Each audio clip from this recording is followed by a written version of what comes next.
So it's been about 3 months since the iPhone 15 launched, and man, I have some thoughts and some things I want to get out there.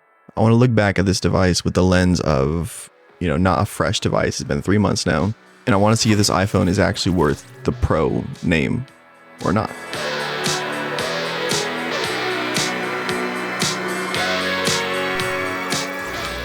Now, I initially did not want to pick up the 15. I had a 14 Pro Max and I was completely fine with that 14 Pro Max. I did not feel the need to upgrade. But once I saw the commercials coming out and I saw all the new features that were going to be in the 15 Pro Max, I realized that as a creation tool, it was a very exciting opportunity for me. Not necessarily as a phone or as a new device, but more purely as a content creation tool. And that's my main focus here is 3 months in, how has this aged as my content creation tool sidekick, kind of. Now, just to be completely transparent, I think this is probably the most pro iPhone that's been actually a pro iPhone before. It finally, in my opinion, earns that name and the title of a pro iPhone. Just the easiest one, USB-C on this thing is awesome. It's literally a game changer as far as not only just the usability of the device, charging it and everything, but also just using accessories. There's so many camera accessories, recording accessories, tons of stuff that is USB-C specific. And now that this can finally interface with that directly without any weird adapters is amazing. And then also on the 15 Pro Max, I believe it's also a faster port, so you can do data transfers relatively quickly.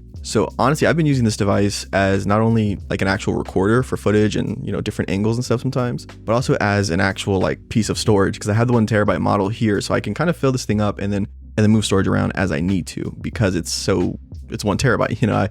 I can use this as actual storage within itself. And that's not even talking about the actual just usability of USB-C. I have this Belkin dongle hub thing that I can plug in, still send power through the iPhone, but then also still have an SSD hooked up to it, and then even have like an SD card reader also next to it. The USB-C port on this just makes this device so much more usable than any other iPhone ever was. And especially when you got the Pro Max version with the faster USB speeds, it's even better. And then real quick here, actually the most underrated feature I think of this iPhone is the action button for me. The action button is really interesting because it's the first time Apple's kind of given the user complete choice.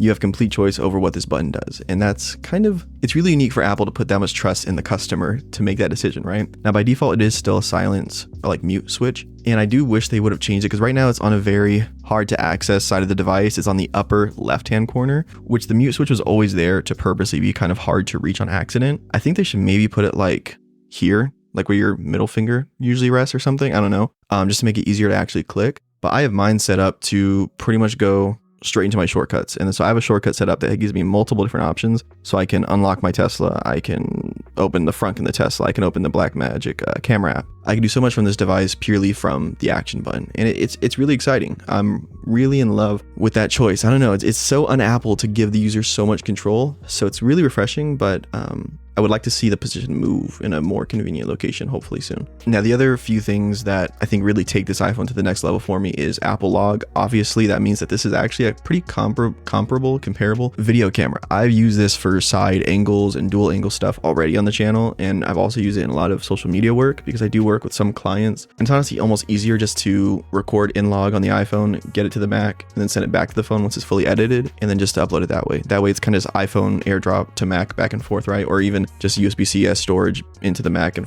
vice versa. So being that a lot of my content ends up on social media, being able to do it directly from the phone itself, not even Apple Log, but just straight up recording it on the phone and getting it over there. So the Apple Log's been great, just the better overall footage and color and everything that comes out of the camera makes it so much more usable than before. And it's actually a fun experience using the iPhone as like a main camera or even secondary camera because it's just always on you, right? You're never not going to have it. So that just makes it so much easier. Now, if you just quick fire things, first of all, it's titanium now. And I'm not going to lie to you, it actually does make a heavy difference in the weight of the phone. The older 14 Pro Max, I remember actually almost always, every time I had that phone in my hand or my pockets, just realizing how heavy it was. Like if I wore shorts or anything that wasn't extremely tight on my waist, the iPhone would literally be so heavy that it would almost bring my pants down continuously, right? This iPhone being lighter definitely helps. Now, I'm not sure also if it's just benefits and improvements in iOS 17, but I have noticed that the iPhone's a lot faster. It's a lot more just smooth across the board. I don't know if maybe they've just worked out some more bugs in iOS 17 and have kind of just perfected performance more, or if the actual new chip inside the iPhone is doing a lot more. I'm not too sure, but I haven't really noticed as much slowdowns or hiccups that I had on the 14 Pro Max. So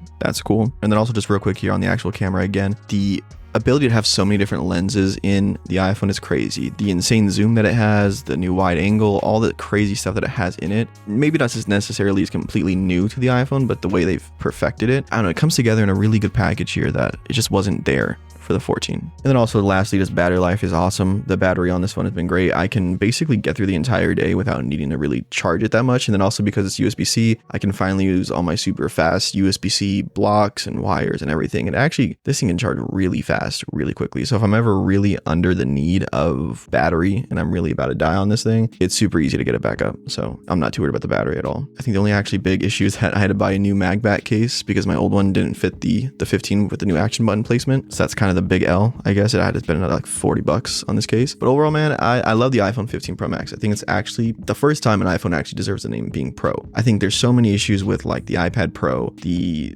Pro, AirPods Pro, all this stuff that they just throw around the Pro name as kind of a way to be like, this is just the better version, right? Not necessarily this is the version for professionals, more as this is the better version. And I think this is the first time that it's actually like, this is an iPhone that professionals can use. And I think if you're a professional in some content creation way or videography or even photography way, this is the preferred phone to get out of the lineup. So that's my thoughts on the iPhone 15 Pro Max 3 months later. What are your guys' thoughts? I'm really excited to see what Apple's bringing in next year. Apple Vision Pro, for sure going to be getting that, so subscribe for that. And then also, I think new iPads are rumored to be coming out, so that's interesting, and I'm excited to see what comes out of that. Thanks for watching all the way to the end. I do appreciate it, and go ahead and watch this video here for my favorite gaming handheld of 2023, and then click this one here to watch my favorite tech of 2023. I think that's probably what I'm gonna do. And yeah, thanks for watching all the way to the end. I do appreciate it, and have a good one.